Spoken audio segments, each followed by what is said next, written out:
Welcome to our video with eShowers that will talk about creating a shower enclosure from scratch as opposed to using a template.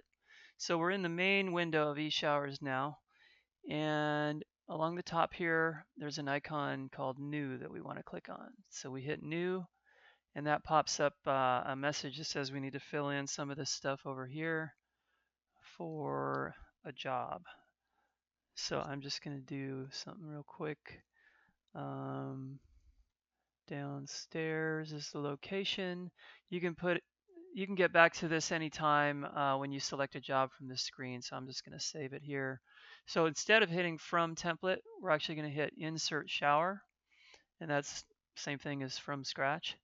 So let's see what we'll do now. We're in the builder tab, and I'm just going to right click in this blank drawing area here, and I'm going to add a left hinge door. Oops, that's 180 degrees, which means it's straight, I guess.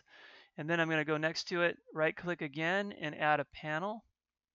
So 180 degree side panel is straight in line. And then I'm going to right click again, add another panel at 90 degrees. And then I'm going to right click again and add another panel at 180 degrees.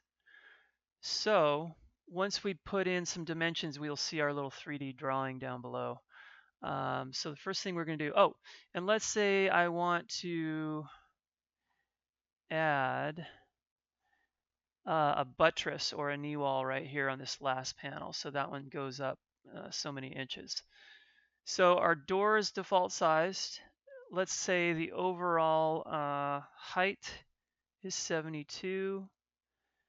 And then let's say this first side panel, that's our door. We can leave that at 26. First side panel, say 24. Second side panel this is on the return. Let's say that's a little narrower at 20. And then the buttress is 24. And then this little side panel, let's say it's 18. So we need to do the math here to make this 74. I'm sorry, 72. So I think it's 48 would be the right height there.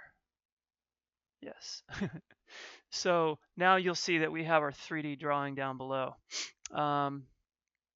And it's using a top and bottom hinge. So it's giving us a message that it requires hinges, and we haven't selected hardware finish. So first thing, let's see, we've got all our dimensions in there. We've got the buttress. There's no other notches or anything like that, but those are simple to do. We can just right click and add a notch on any panel we want. So in this case, we're going to go to the hardware selector. First thing we'll do is pick the finish. Let's just say it's satin chrome. And then instead of pivots, which are top and bottom for a door, let's say that's a wall mounted door that has standard hinges. So I'll pick and it's only going to swing 90 degrees, let's say. Just whichever hinge we're going to be using here. So, and remember, when we pick hardware in this program, it has a predefined cutout that it adds to the glass fabrication sheet. So it knows basically what shape that hardware needs to be cut for the glass, or the glass needs to be cut for the hardware. But so now we've basically got our hardware positioned. We've got wall, floor, glass to 90 degree, glass to 180 degree hardware. So this is our 180 degree hardware. This is our 90 degree hardware.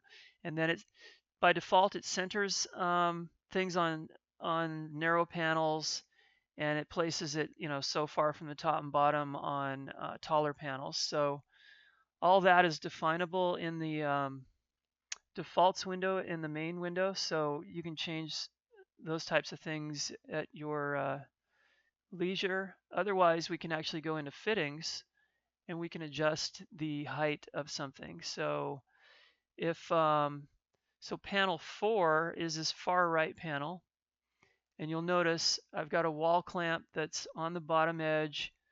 Oh, that's that one. Let's go to the right side. So panel 4, let's go to that one. So that, notice how it highlights it black when I click on that row for that part.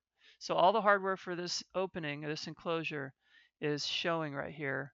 And now I'm looking at that piece right there. So I can actually double click on that, and it's on the right edge, and it's a single hole, and it's aligning it on the left edge 8 inches from the top.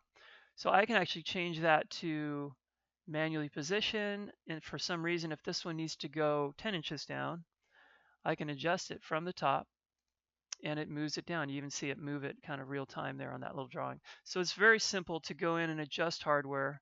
It's simple to go in and change hardware just by picking different parts here. Um, and back at this fittings window, we can actually manually add additional hardware if we needed to. So if it's some miscellaneous thing like a clamp right here on this little buttress, we can add a clamp for that. We can add channel. It's real easy to do those types of things. So that's basically how you create an opening from scratch in eShowers. Thanks.